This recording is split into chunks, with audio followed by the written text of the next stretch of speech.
హల్లెలూయా. లేరు ఇంకా గట్టిగా కొంచెం ఇంకా కొంచెం ఇంకా కొంచెం అనండి.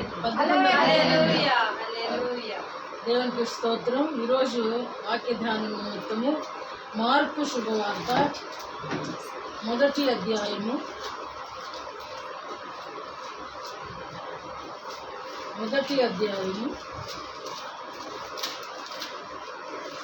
46వ వచనం నుండి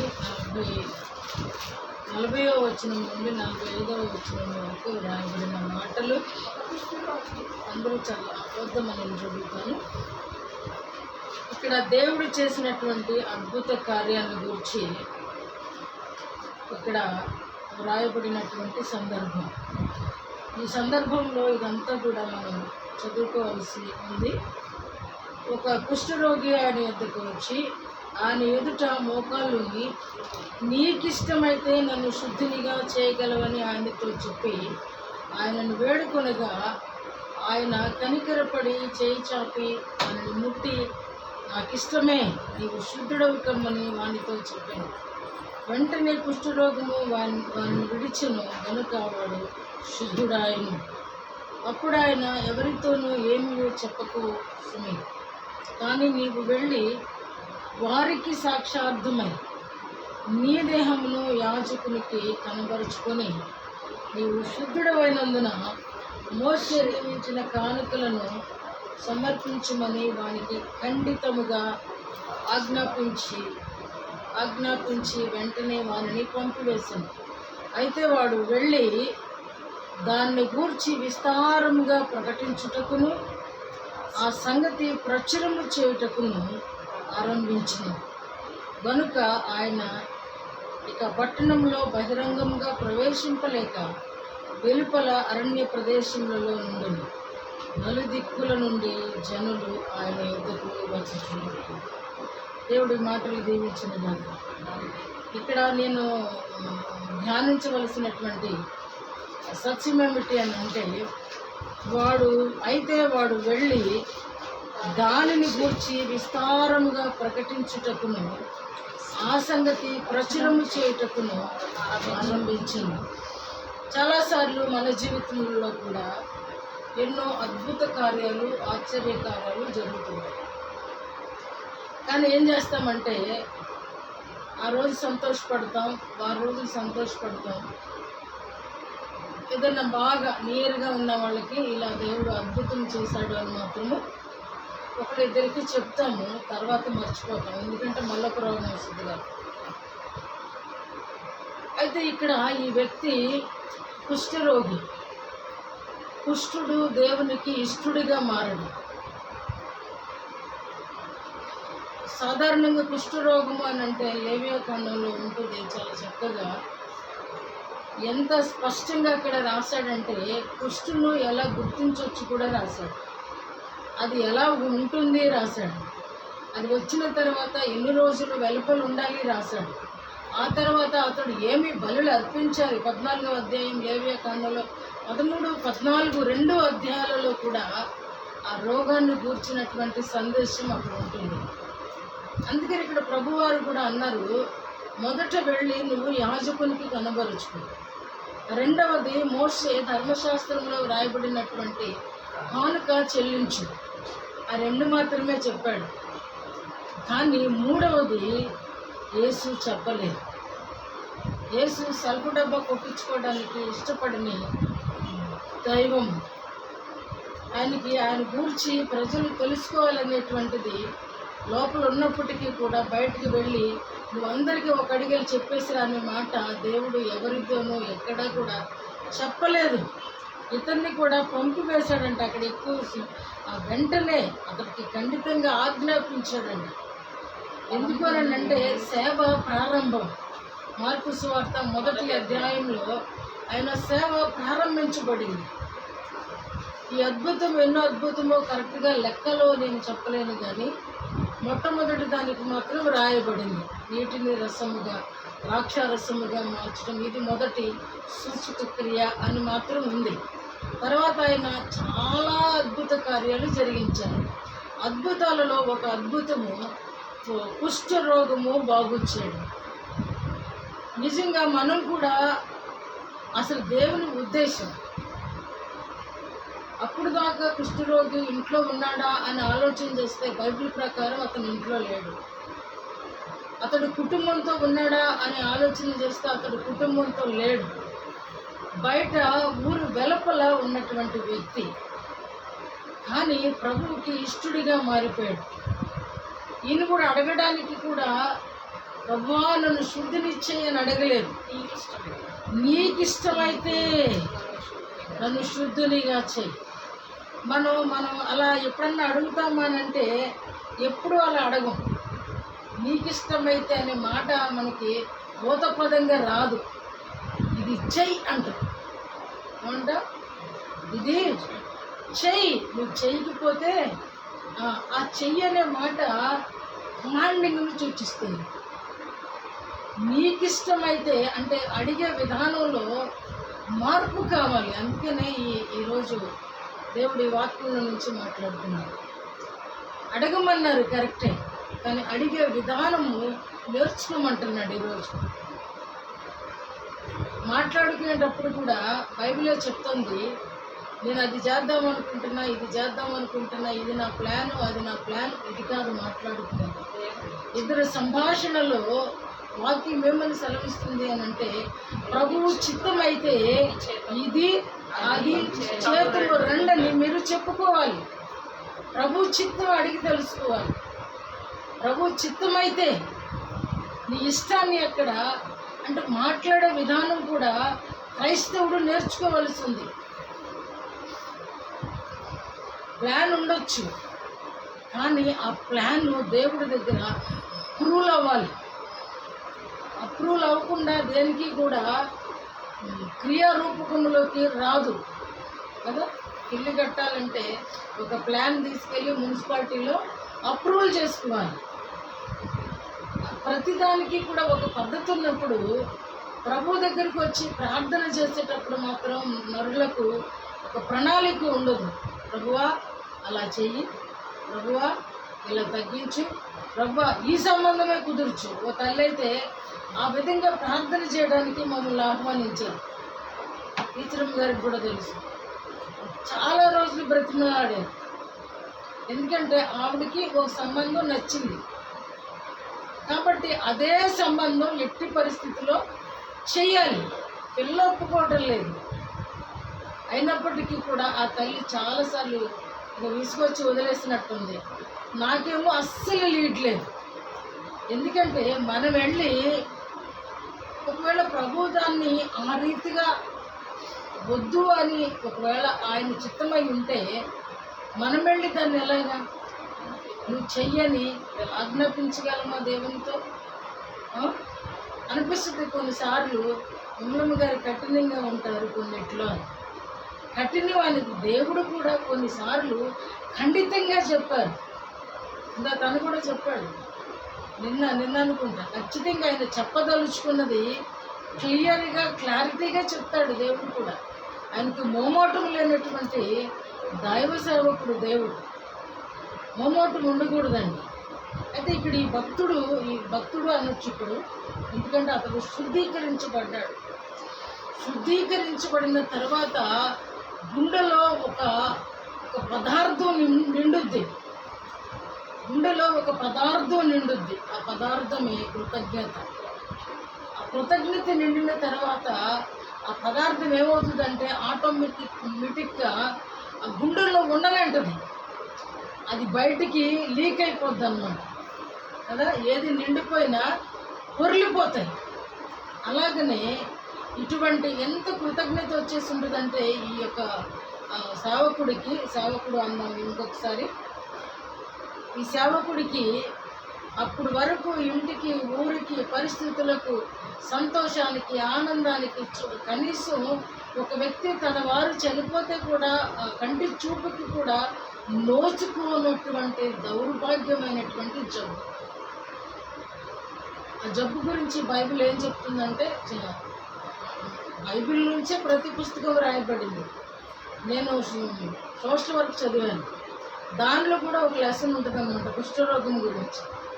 ఇది చదివినప్పుడు అక్కడ ఏదైతే ఉందో అదే ఉంది, అంటే ఇక్కడి నుంచి అక్కడికి వెళ్ళిందని అనిపించింది అన్నమాట. ఆ కుష్ఠరోగం వచ్చిన చోటంట లేవియాకాండం 14వ అధ్యాయంలో రాయబడిన మాట, ఆ ప్లేసు పల్లంగా ఉంటుందంట, శరీరం కంటే కొంచెం తక్కువగా, కొంచెం లోపలికి. దానిపైన ఒక పింక్ కలర్గా నేను చూశాను, వాళ్ళని చాలా దగ్గరగా చేయి పట్టుకుని కూడా చూశాను. పింక్, మంచి బేబీ పింక్ కలర్, మంచి ఒకలాంటి పింక్ ఉంటుంది, మెరుస్తూ ఉంటుంది ఆ మచ్చ. ఆ లోపల ఉన్న వెంట్రుకలు ఎలా ఉంటాయంటే తెల్లగా అయిపోయి ఉంటాయి. దాన్ని గిచ్చినప్పుడు స్పర్శ ఉండదు, దాన్ని బట్టి అది కుష్ఠరోగం అని నిర్ధారిస్తాం. కానీ ఇలాంటి వ్యక్తులను సమాజము, సొంత వారు కూడా ముట్టనటువంటి పరిస్థితులలో మన దేవాతి దేవుడు ఆయనను ముట్టి, ఆయన చేయి చాచి వారిని ముట్టి, నాకు ఇష్టమే నీవు శుద్ధుడవు కమ్ము అని అంటే, ఇంకా ఆ గుండె ఖాళీగా ఎక్కడ ఉంటుందండి? ఆ గుండె నిండకుండా ఎలా ఉంటుందండి?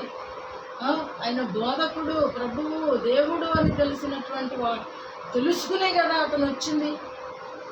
కాబట్టి ఇప్పుడు ప్రచురించకుండా ఉండలేకపోతున్నాడంటే దేవుని గురించి విస్తారముగా ప్రకటించుటకును, ఆ సంగతి ప్రచురము చేయుటకును. ప్రభు అయితే నువ్వు ఎవరితో చెప్పొద్దు అన్నాడు. నేను బాగు చేశాననేది ఎవరితో చెప్పొద్దు అన్నాడు. రోగం బాగైందని కాదు. భక్తి సింగ్ గారు కూడా ఇంత మంచి దైవజనుడు. ఆయనట కూర్చున్నప్పుడు ఆయన ప్రార్థన చేస్తే చాలు, వెంటనే హీలింగ్ వచ్చేసేదంట. వచ్చేసినప్పుడు ఆయన అనేవారట, నువ్వు వెళ్ళి ఆ చర్చిలో కూర్చో అనేవాడు. ఆయన వెనక కూర్చుంటారు. అంటే వృద్ధాప్యంలో జరిగిన సంగతులు, అంటే నా వల్ల జరిగింది కాదు, నువ్వు ప్రేయర్కి వచ్చినందువల్ల జరిగింది అని చెప్పడానికి, అంటే ఆయన మహిమ తీసుకోవడానికి ఏమాత్రం కూడా ఇష్టపడలేదు. ఇక్కడ యేసు ప్రభు వారు కూడా తనను తాను మహిమపరుచుకోవడానికి ఇష్టపడట్లేదు. అంటే దేవుని పిల్లలు ఎవరైనా సరే వాళ్ళు మహిమపరుచుకోవడానికి, వాళ్ళు గొప్ప చేసుకోవడానికి, వాళ్ళ టాలెంట్ వాళ్ళు చూపించుకోవడానికి ఇష్టపడకూడదు, మరుగుగా ఉండాలి. ఏదైతే దేవుడు బట్టబయలు చేయాలో ఆ సమయానికి సమస్తాన్ని కూడా తేటపరుస్తాడు. ఇప్పుడు నిండిపోయిన తర్వాత ప్రభు ఆపలేకపోయారు. ఎక్కడ జనం ఉంటే అక్కడికి వెళ్తున్నాడు, ఎక్కడ ఇద్దరు వ్యక్తులు ఉంటే అక్కడికి వెళ్తున్నాడు.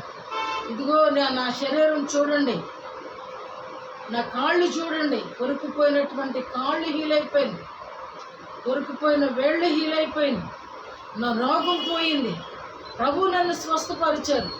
ఎక్కడికి వెళ్ళినా ఈనుమోతాయి. అందుకని అక్కడ ఉండలేకపోయాడంట దేవుడు. అయ్యా, నువ్వేనంటే కదా అతన్ని బాగు చేసింది, నువ్వేనంటే కదా ఆ వ్యక్తిని బాగు చేసింది. ప్రతి ఒక్కరు యేసు ప్రభు దగ్గరికి వస్తున్నారు. నేను లిల్లీ డానియల్ గారి సాక్ష్యం గురించి నేను గత వారం కూడా 2 బిట్లు చెప్పాను.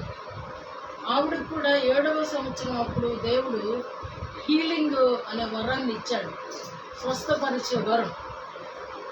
ఆమె ఎవ్వరి కొరకు ప్రార్థన చేస్తే వెంటనే స్వస్థత జరిగేదంట. 7వ సంవత్సరం నుంచి జరిగినప్పుడు ఆ జరిగిన వ్యక్తి వెళ్ళి వాళ్ళు అన్యులైనా సరే మరొక అన్యురాలని తెచ్చేవాళ్ళంట, రోగులు. అందుకనే సంఘం విస్తరించిందంట. అంటే ఒక వ్యక్తి గొర్రెని కంటది, గొర్రెల కాపరి పిల్లల్ని పెట్టాడు. ఎందుకంటే ఆ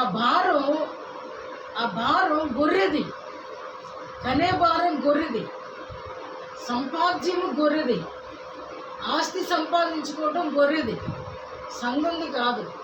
సంఘ కాపరి కాస్తాడు, మేపుతాడు, కానీ ప్రయాసపడి కనవలసినది గొర్రె. ఆవిడ చెప్తున్నప్పుడు చాలా సంతోషంగా అనిపించింది. ఒక కార్యం జరిగినప్పుడు ఆ కార్యాన్ని పట్టుకుని ప్రకటించాలి. సమరయ స్త్రీతో ప్రభు మాట్లాడిన తర్వాత ఆమె నిలవలేకపోయింది. అయ్యా, నేను చూచిన వాని గురించి నేను మా ప్రాంతానికి వెళ్ళి చెప్తానయ్యా. ఆ ప్రాంత ప్రజలందరూ కొల్లగా వచ్చేసారు ప్రభు దగ్గర. ఆ ఊరే మారిపోయింది, ఆ ప్రాంతమే మారిపోయింది. ప్రభువుని అంటున్నారు వాళ్ళు, అయ్యా 2 దినాలు మాతో కూడా ఉండండి అయ్యా, మీ బోధలు చాలా బాగున్నాయి, మా బ్రతుకులు మారుస్తుంది నీ బోధ, మా స్థితిని మారుస్తుంది నీ బోధ, మా రోగాలు కూడా మార్పు జరుగుతుంది, మా జీవితాలకు మార్పు జరుగుతుందయ్యా. ఆయన ఏ ఇంట్లో ఉంటే, ఏ ఇంటికి వస్తే ఆ ఇంటికి రక్షణ.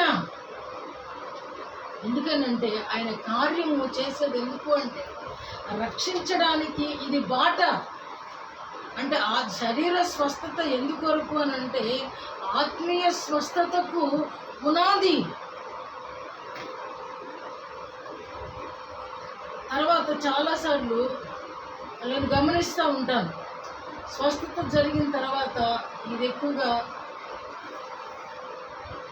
గాస్పుల్ చర్చెస్లో వాళ్ళు ఏ కార్యం జరిగినా సరే చక్కగా థ్యాంక్స్ గివింగ్ పెట్టుకుంటారు, చాలా సంతోషంగా ఉంటారు. మరి కొన్ని చోట్ల చూస్తూ ఉంటాము, ఆ థ్యాంక్స్ గివింగ్ పెట్టుకుంటారు, పెట్టుకొచ్చిన వాళ్ళందరికీ పొట్లాలు బాగానే ఇస్తారు, అవసరమైతే వాళ్ళకి భోజనాలు కూడా పెడతారు, మాస్టర్ గారిని మాత్రం పట్టించుకోరు. నేను చూశాను, మా తమ్ముడు చెప్తూ ఉంటాడు, చాలాసార్లు చెప్తాడు ప్రస్తుతం ఉన్నటువంటి మూలలు అది పట్టించుకోరు, గౌరవం ఉండదు. ఇక్కడ ప్రభు అంటున్నాడు, ఆ గౌరవాన్ని ఆయన తీసుకోలేదు. నువ్వు వెళ్ళి యాజకునికి ఆయన డిక్లేర్ చేస్తాడు, యాజకుడు డిక్లేర్ చేస్తాడు, అబ్బాయి నీ వ్యాధి, ఎందుకంటే యాజకుడు వంతది.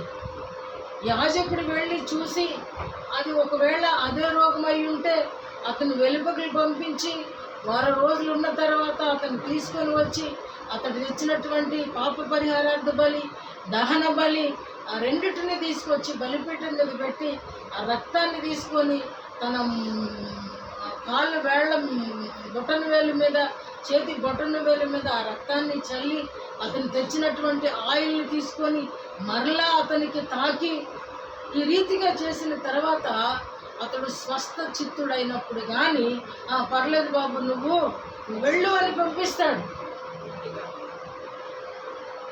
అందుకని అంటున్నాడు ఇక్కడ, నేను చేసేది కరెక్టే, నువ్వు వెళ్ళి యాజకునికి కనబరుచుకో. యాజకుల నుంచి డిక్లరేషన్ ఉంటుంది.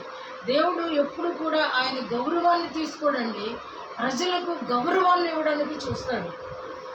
రెండవది, ఆయన ధర్మశాస్త్రాన్ని కొట్టివేయటానికి రాలేదు, ధర్మశాస్త్రాన్ని నెరవేర్చడానికి వచ్చాడు. కాబట్టి అంటున్నాడు, ధర్మశాస్త్రంలో మోషే నియమించిన కానుక కూడా నువ్వు అక్కడ సమర్పించు. నీ స్థితికి తగ్గట్టు నువ్వు గువ్వనే పట్టుకెళ్తావో, పొట్టేళ్ళనే పట్టుకెళ్తావో, మేకపిల్లనే పట్టుకెళ్తావో పట్టుకెళ్ళు. అట్లీస్ట్ అదేమీ లేనప్పుడు పేదవాడవైతే నువ్వు గోధుమ పిండి, నూనె, ఒక పొట్టేళ్ళన్నా తీసుకెళ్ళు.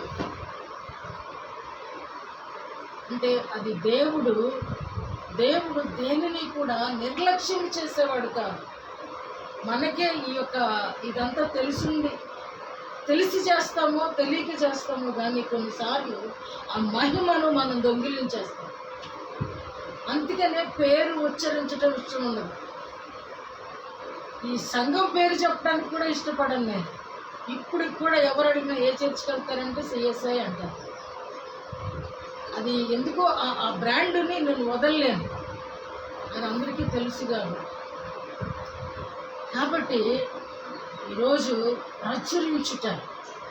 ప్రకటించుట ఈ రెండింటికి తేడా ఏంటండి? 2 మాటలు ఉన్నాయి కదా. ప్రకటించటం అంటే బయటికి వెళ్ళి అందరికీ చెప్పడం అంట. ప్రచురం అంటే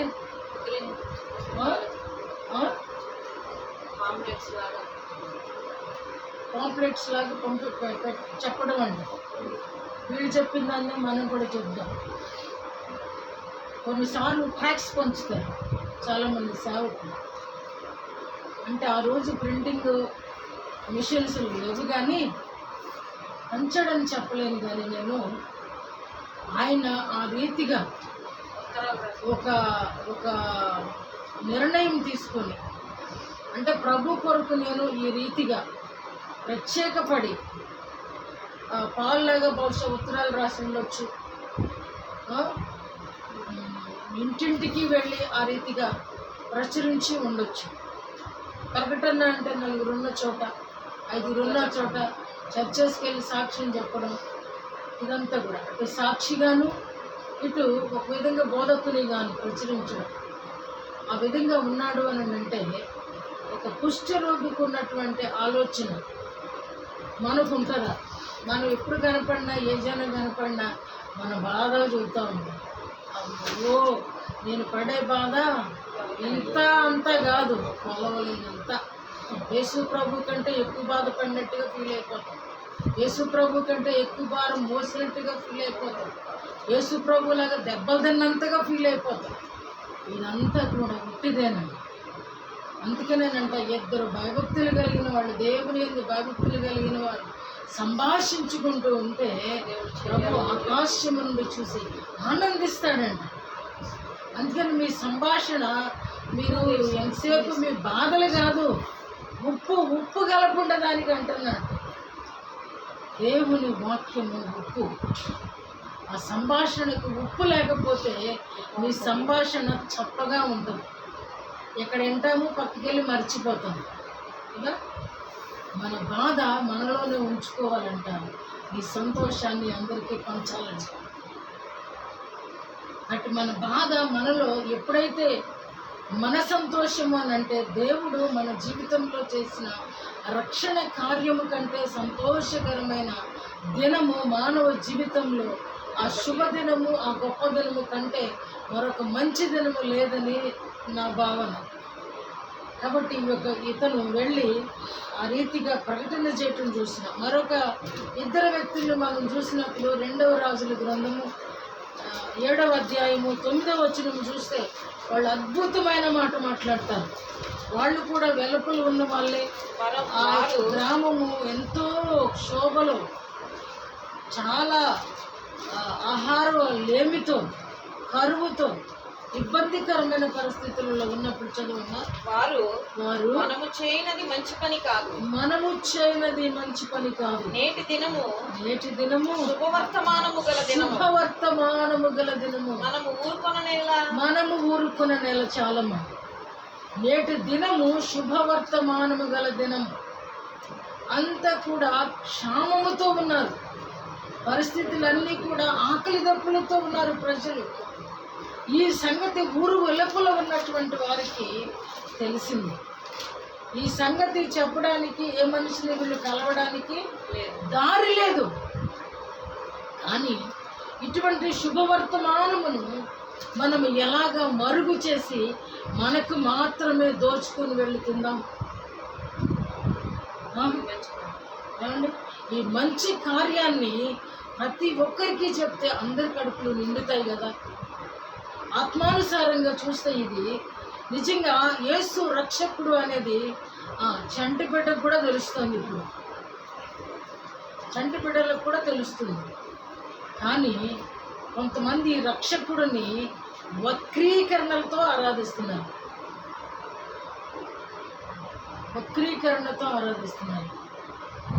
ఎవడొకడు ఉంటాడు కదా, ఏంటంటాడు, మాడుస్తాను, ఫ్రై చేస్తున్నాను అని రోస్టింగ్ అంట. ఆ రోస్ట్ చేస్తున్నాడు. ఎవరిని? సేవకులకు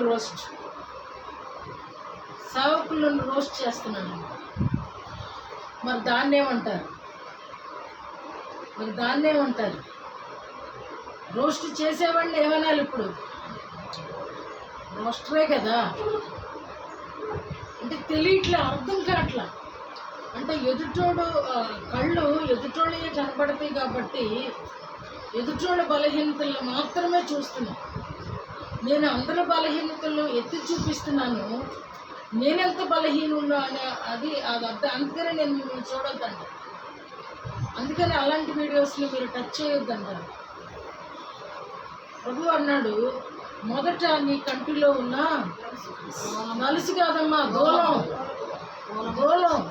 ఎదుటోడి కంట్లో ఉన్నది నలుసు, మన కంట్లో ఉన్నది దూలం. దూలాన్ని పెట్టుకొని అంటే ఇలా అయిపోయిందండి. అంటే దేన్ని ప్రచురిస్తున్నాం? వీడియోలు పెట్టి ఏమి ప్రచురిస్తున్నాం?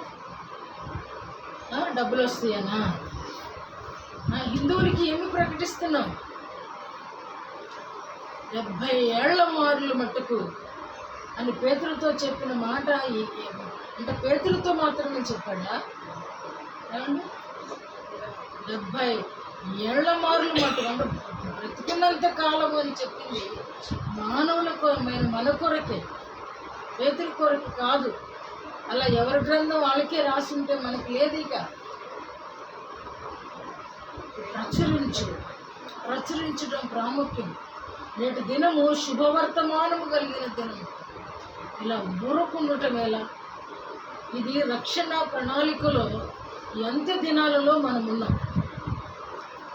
అంత్య దినాలు అనేది చాలా స్పష్టంగా మనకు తెలుస్తుంది.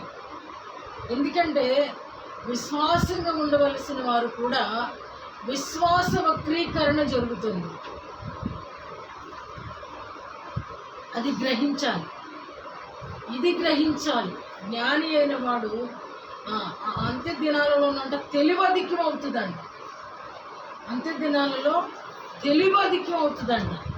ఆ చిట్టి పిల్లలను చూస్తున్నప్పుడు చిన్న పిల్లల్ని ఎంత తెలివిగా మాట్లాడుతున్నారో అర్థం కావట్లేదు. 10th ఇంటర్మీడియట్ వరకు మాకు అది ఏం తెలిసి వచ్చేది కాదు, అర్థమయ్యేది కాదు. మాకు అప్పటికి కనీసం ఆ మొండిగా బట్టి పట్టుకొని ఆ రాష్ట్రపతి, ముఖ్యమంత్రులు, కేంద్ర మంత్రులు, అసలు క్యాబినెట్ అంటే ఏంటో, ఎగువ సభ ఏంటో, దిగువ సభ, ఇవేమీ తెలిసేది కాదు. పిల్లల్ని కదుపుతుంటే ప్రతిదీ చెప్తున్నారు. జానెట్ అన్ని పేర్లు చెప్పేస్తుందండి. మొన్న వెళ్తా ఉన్నప్పుడు, మేము వస్తున్నప్పుడు అంబేద్కర్ తాత అంటుంది, వైఎస్ఆర్ విగ్రహం కనపడితే వైఎస్ఆర్ తాత అంటుంది, ఒకసారి ఆ గుడివాడలో గాంధీ విగ్రహం కనపడితే గాంధీ తాత అంటుంది. ఆ విగ్రహాలు చూసి పేర్లు చెప్పేస్తున్నారు. అంటే తెలివి అధికమైపోయిందండి. ఇంకా తెలివి అధికమైపోయిందని తెలిసి, ప్రభు రాకడ వస్తుందని తెలిసి కూడా మౌనంగా ఉండడం ధర్మమా? ఈ కుష్ఠరోగులకి పర్మిషన్ లేదు, వీళ్ళు లోపలికి వస్తే ఇంకా వెలివేస్తారేమో. ఇలాంటి పరిస్థితుల్లో కూడా వీళ్ళు శుభవర్తమానాన్ని తీసుకొని పోతే అందరికీ లాభకరం అవుతుంది అనుకుని ప్రాణాలకు తెగించి వచ్చారండి. మరొక వ్యక్తిని కూడా మనం గమనిస్తే, యోహాను సువార్త 9వ అధ్యాయంలో మరొక వ్యక్తి మనకు కనబడుతూ ఉంటాడు. యోహాను సువార్త 9వ అధ్యాయం. ఇతను పుట్టినది మొదలుకొని గుడ్డివాడు. ఈయన గారిని దేవుడు బాగు చేశాడు. దేవుడు ఈయనకి స్వస్థతనిచ్చాడు. బహుశా గుడ్డివాడు అని అంటే, మనుషులైతే అంటున్నాడు వీడు గుడ్డివాడిగా పుట్టడానికి ఎవరు పాపం చేశారు, వాని తల్లిదండ్రులు. కానీ ప్రభు అంటున్నాడు వీళ్ళెవళ్ళు పాపం చేయలేదు కానీ ఆయన దేవుని క్రియలు వీని యందు ప్రత్యక్షపరచబడుటకే వీడు గుడ్డివాడుగా పుట్టాడు. పగలున్నంత వరకు నన్ను పంపిన వాని క్రియలు మనము చేయుచుండవలెను, రాత్రి వచ్చుచున్నది అప్పుడు ఎవడు పని చేయలేడు. కాబట్టి పగలు అనేది ఉన్నప్పుడు, అంటే ఆ సమయం అనేది మనకు ఉన్నప్పుడు, సమయమందును అసమయమందు, సమయం అనక అసమయం అనక, ఏ సమయంలోనైనా సరే మనము ప్రభువును గూర్చి మాట్లాడవలసిన బాధ్యత మన మీద ఉంచబడింది. ఇక్కడ ప్రభు ఇతన్ని స్వస్థపరిచారు.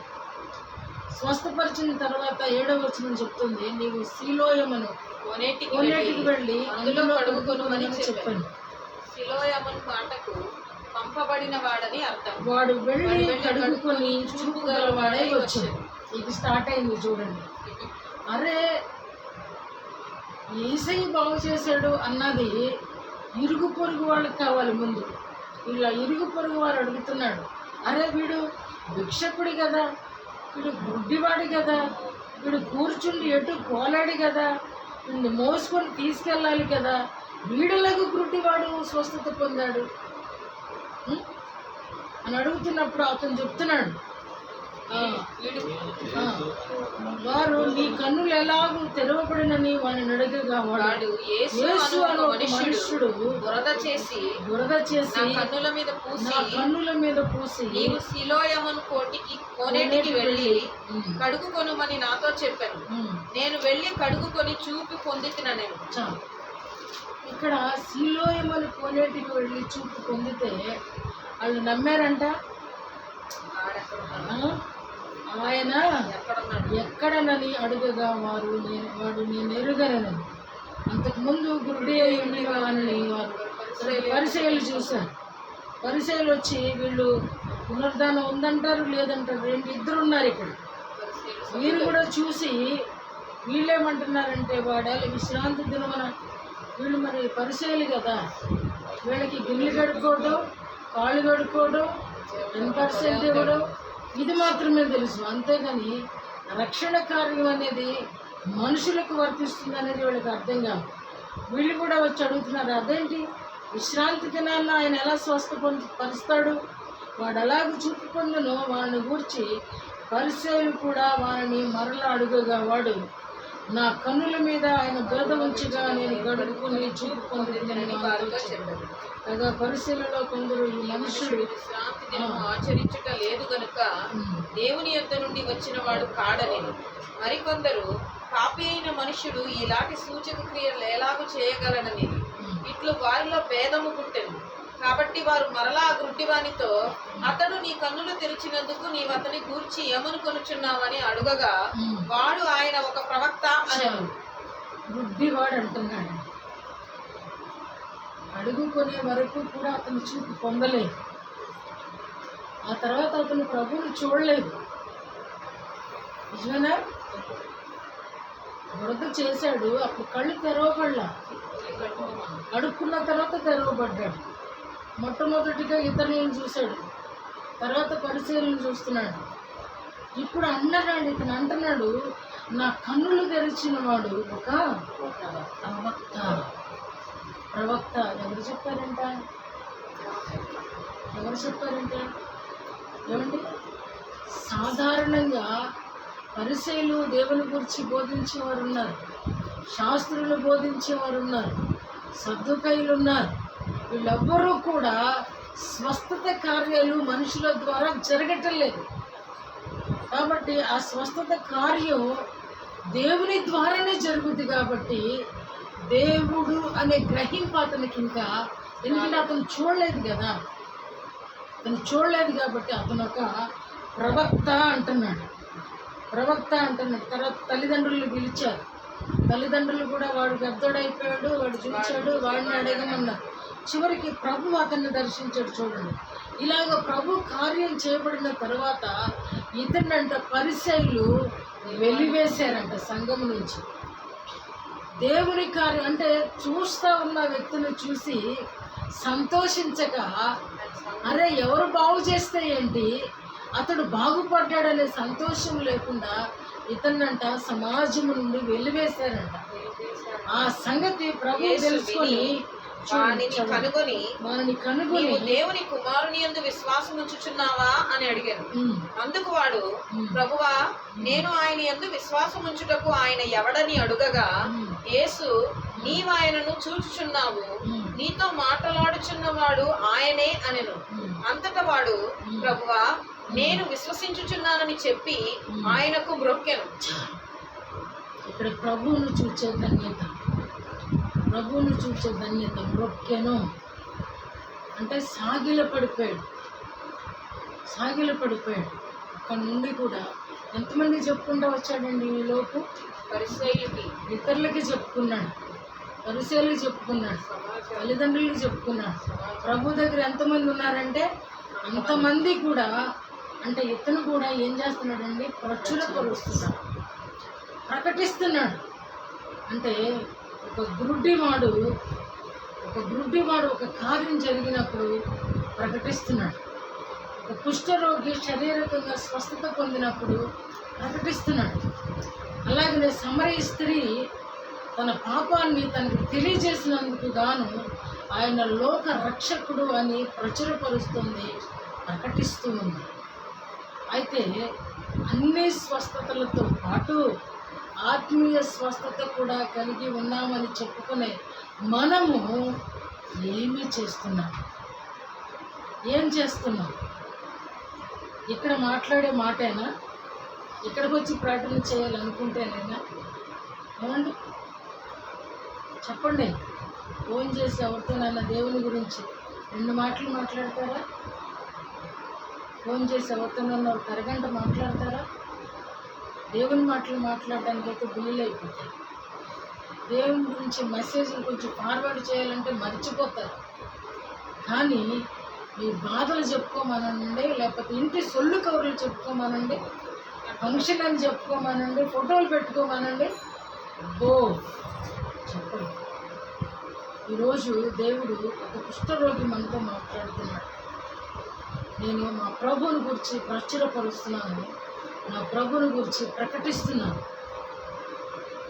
5 రకాల విగ్రహాలతో కుట్టుమిట్టాడుతున్న సమరయ స్త్రీ అంటుంది, నన్ను గూర్చి నాతో మాట్లాడాడు. నా లోపల నా హృదయంలో ఉన్నది ఆయన చూచి తేటపరిచాడు అని సమరయ స్త్రీ మాట్లాడుతుంది. గుడ్డివాడు అప్పటి వరకు సమాజాన్ని చూడని వ్యక్తి, లోకాన్ని చూడని వ్యక్తి, వెలుగును చూడని వ్యక్తి. చీకటి వెలుగు కూడా ఒక రీతిగానే ఉంటుంది కళ్ళు మూసుకుంటూ. అలాంటి వ్యక్తి ఇతరులకు ప్రకటన చేస్తున్నాడు, ఆయన ఎవరో నాకు తెలియదు కానీ నా కన్నులు ముట్టాడు, నేను ఈరోజు స్వస్థ చిత్తుడను. ఆయన ఎవరో నాకు తెలియదు, నా కన్నులు ముట్టాడు. బహుశా ఆయన ప్రవక్త అనుకుంటున్నాను.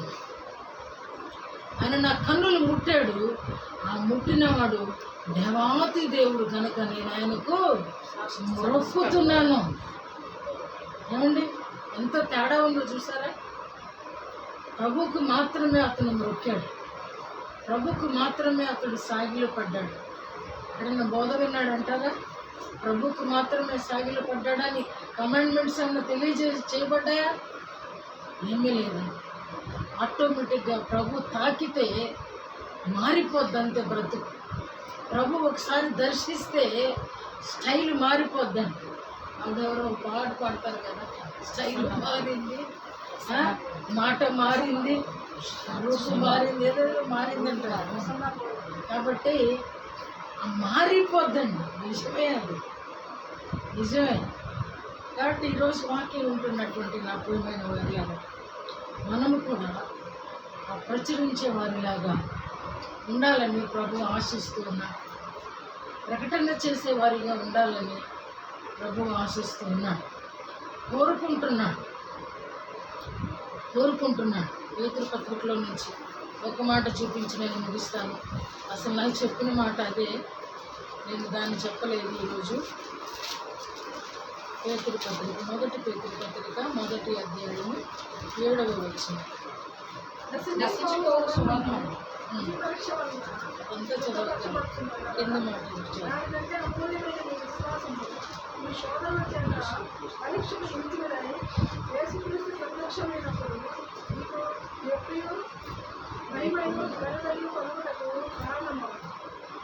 ఎందుకు చాలమ్మా? యేసుక్రీస్తు ప్రత్యక్షమైనప్పుడు మీకు మెప్పును మహిమయు ఘనతయు కలుగుటకు కారణమగును. ఎందుకోసం అంటే మనం ఏదో పెద్ద చదవర్లమనో, మనం ఏదో గొప్పవాళ్ళమనో, ఇది నా గురించి ప్రకటించండి అని ఆయన చెప్పట్లేదు. ఆయన వచ్చినప్పుడు మనల్ని మెచ్చుకునే విధంగా, ఎలాగా? బడా నమ్మకమైన మంచి దాసుడా, ఇదిగో నీకు ఇచ్చినటువంటి దానిలో నీవు పాలు పొందు. మహిమ ఆయన రూపంలోనికి మార్చబడడం, తర్వాత మనుషులందరిలోనూ మనం నిలబెట్టి ఘనపరచటం. ఆయన కొరకు శ్రమపడిన వారిని ఘనపరుస్తాడు దేవుడు. మన కొరకే కానీ ఆయనకేదో సాధించి పెడతామని కాదు. ఆ మెప్పు, ఘనత, మహిమ మనకివ్వడం కొరకే మనల్ని ప్రకటించమంటున్నాడు. అందుకని మీ విశ్వాసం చూడకపోయినను పొందవచ్చు, మీరు ఆయనను చూడకపోయినను ఆయనను ప్రేమించుచున్నారు. ఇప్పుడు ఆయనను కన్నులారా చూడకయే విశ్వసించుచు మీ విశ్వాసమునకు ఫలము. విశ్వాసమునకు ఫలముంది. నువ్వు నలుగురిని తీసుకొస్తే నీకు ఘనత ఉంది. 10 మందికి స్వార్థ చెప్పితే నీకు మహిమ ఉంది, కిరీటం ఉంది. వీటి కొరకే మీరు ఒట్టినే వచ్చి ఆ జనరల్ బోగిలో పడి చస్తాము అని అంటే చావచ్చు, అలా కూడా మిమ్మల్ని మీరు కాపాడుకుని. కానీ ప్రభు అంటున్నాడు, మీకు మహిమ ఘనత మెప్పు కావాలని ప్రభు కోరుకుంటున్నాడు. ఎందుకని అంటే మీరు నన్ను చూడలేదు, నేను ఎప్పుడు కూడా నా ప్రత్యక్షత మీకు ఇవ్వలేదు, అయినా సరే మీరు విశ్వాసం ఉంచుతున్నారు. విశ్వాస ఫలం ఏంటంటే మీరు విశ్వాసం ఉంచినందుకు గాను నేను ఫలం ఇవ్వాలి కదా. నా ఫలం ఏంటి అంటే మహిమ మెప్పు ఘనత ఇవి ఇవ్వాలంటే మీరు విశ్వాసం ఉంచిన దాన్ని మీరు పొందుకున్న దాని ద్వారా మీరు మనుషుల్లోకి వెళ్ళే అవకాశం దేవుడిస్తున్నాడు. ఇప్పుడు ఈ కుష్ఠరోగికి స్వస్థత అనేది లేకపోయి ఉంటే ప్రచురించడానికి అవకాశం లేదు. అందుకని అర్థమవుతుంది ఎందుకు గుడ్డివాడై పుట్టాడు.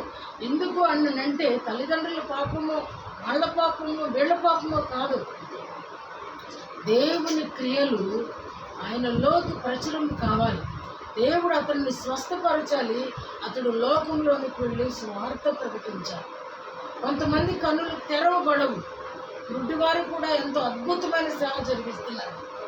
అయినను వారికి ఇంకా మెప్పు మహిమ ఘనత ఉంటుంది. నాకు తెలిసిన ఒక పాప ఆ కళ్ళు ఎల్ఈఎఫ్కి వెళ్తారు వాళ్ళు, కళ్ళు తనకి 30 సంవత్సరాల పైన డాక్టర్ గారు కూతురు ఆవిడ. కళ్ళు లేవు అంటే కన్నులు కొంత 8-9 సంవత్సరాల వరకు ఉన్నాయి.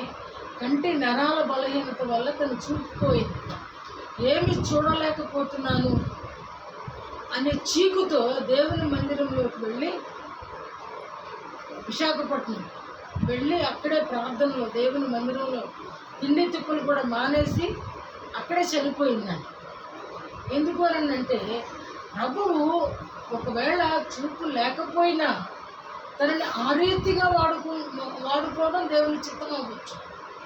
లేదా ఇందాకట్లాగా నువ్వు చెయ్యి అని అంటే ఆర్డర్ చేస్తే ఆయన చేయకపోవచ్చు. ప్రభువా నీ చిత్తమైతే అని అడగటం రాకపోతే కూడా పొందుకోలేకపోవచ్చు. అంటే వివిధ కారణాలు. కానీ అలా దేవునితో వాదించి ప్రాణాలు కోల్పోయే పరిస్థితి తెచ్చుకోకూడదు. కొన్నిసార్లు కొన్ని శిక్షలు అనుభవిస్తున్నప్పుడు అందులో నుంచి మనం భరించలేనంత బాధ కలిగినప్పుడు ఆ బాధలో నుంచి దేవుడు కృపనిస్తాడు. ఓర్చుకోవడానికి కూడా కొంత టైం కృపనిస్తాడు. అందుకని ఆయన కృప అంట ఆకాశము కంటే ఎత్తైనదంట. సత్యము కూడా అంతే పెట్టుంటే మనం భూమి మీద నుంచి పైకి ఒక అడుగు కూడా పెరగదు. కానీ ఆయన సత్యము మేఘ మండలము వరకు వ్యాపించిందంట. కాబట్టి ఆయన కృపా సత్యములకు కర్త అయి ఉన్నాడు. కృపా సత్యములు ఓ చోట ముద్దు పెట్టుకుని ఈ ప్రభువులో. కాబట్టి మనము కూడా ఆయనను ప్రకటించే వారిగాను, ఆయన ప్రచురపరిచే వారిగాను, మనకున్న ఈ బలహీనతని తీసుకొని వెళ్ళి మరొకరికి స్వార్థ ప్రకటించడం. అందుకొరకే బలహీనత. అది నువ్వు ప్రకటిస్తూ ఉన్నప్పుడు నువ్వు సేవకుడిగా మారిపోవు. అంటే దేవుడు నీ దగ్గరికే మనుషులను తెస్తాడు. ఒకసారి లిల్లీ గారు ప్రార్థన చేసినప్పుడు ఆవిడకి హీలింగ్ వచ్చినప్పుడు ఆ హీలింగ్లో భాగం మరొక వ్యక్తి వచ్చినప్పుడు ఏమవుతుందంటే ఈమె ఏ రీతిగా స్వస్థత పొందిందో ఇందులో నుంచి ఆమె కూడా షేరింగ్ వెళ్ళద్దు. ఏమంటే కట్టిస్తారు కదా, కట్టిస్తే కొంత పర్సంటేజ్ ఫ్లాట్లు బిజినెస్ చేస్తారు కదా, వాటిలో నుంచి పర్సంటేజ్ ఇంకా అలా రకరకాల బిజినెసెస్ ఉంటాయి. బట్ ఆ షేరింగ్ అనేది కొంత ఉంటుంది. మన ఇతరులకి చెప్పడం వల్ల మన హృదయంలో, ఎందుకంటే చెప్తున్నాం కాబట్టి భయం ఉంటుంది, చాలా క్లారిటీ ఉంటుంది, చాలా ధైర్యం ఉంటుంది, రెండో దాన్ని పొందుకోవడానికి కూడా అవకాశం ఉంటుంది. మనం ఇది చెప్పకపోవడం వల్ల ఇంకో రెండో రోగం వచ్చి చేరుతుంది. ఇది నిజం. అది ఎప్పుడైతే మనం ఆ ప్రచురపరచడం తర్వాత వీళ్ళు మళ్ళీ రోగులైనట్లుగా బైబిల్లో వీళ్ళు కనపడరు. వీళ్ళ గురించి ఎక్కడ రాయబడలేదు. ఒక కార్యం దేవుడు చేశాడు అని అంటే దాన్ని గప్చిప్పుగా మూసేయడానికి కాదు. అంటే మీ పుస్తకాన్ని దేవుడు తెరిచాడు. ఈ పుస్తకము ద్వారా మనుషుల్లోనికి వెళ్ళి మనుషులను సంపాదించుకోవడానికి దేవుడు నీకు ఇస్తున్నటువంటి మార్గముగా ఎంచి మరొకటి హీల్ అవ్వాలి అని అంటే దీని గురించి ప్రచురించు. సమరయ స్త్రీ గురించి మరలా వ్రాయబడలేదు. ఆ ఊరికి సేవకురాలు అయిపోయింది, ఇంకా సేవ చేసుకుంటుంది. ఏం రాయబడుతుంది? గుడ్డివాడు సేవకుడు అయిపోయాడు.